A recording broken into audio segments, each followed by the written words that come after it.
আসসালামু আলাইকুম। আজকে আমরা আমাদের জেনারেটরের ব্যাটারি পানি রিফিল করব। আমার 3টা জেনারেটর আছে। অবশ্যই জেনারেটর যেটা কাজ করব, যেটা মেনটেন্স করব, সেটাকে সবসময় স্টপ মোডে রাখতে হবে। স্টপ মোডে করার জন্য প্রথমে আমাদের ম্যানুয়াল মোডে দিতে হবে, তারপরে স্টপ মোডে দিতে হবে।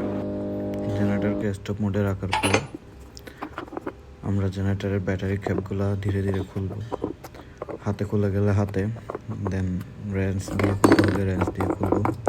অবশ্যই ব্যাটারি পানি পরিবর্তন করার আগে সেফটি গ্লাভস পরতে হবে। যেহেতু ব্যাটারি পানিটা একটি অ্যাসিড জাতীয় দ্রব্য, সেহেতু এটা আমাদের স্কিনের ক্ষতি করতে পারে।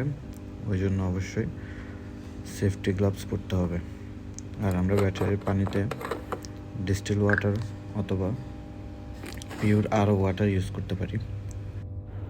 এবার ধীরে ধীরে ব্যাটারির প্রত্যেকটা সেলে যতটুকু পানি প্রয়োজন ততটুকু পানি দিয়ে আমরা রিফিল করে নিব। খেয়াল রাখতে হবে পানি যেন পরিমাণে বেশি হয়ে না যায়।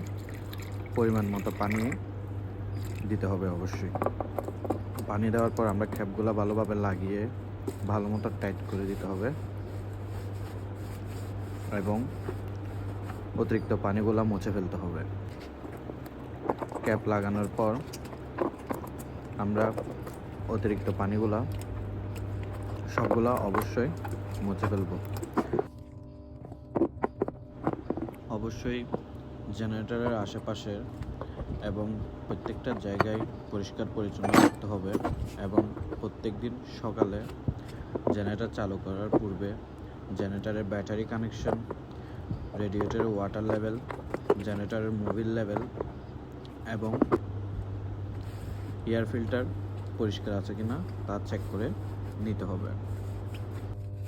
প্রত্যেকটা কাজ করার পূর্বে অবশ্যই সাবধানতা অবলম্বন করতে হবে।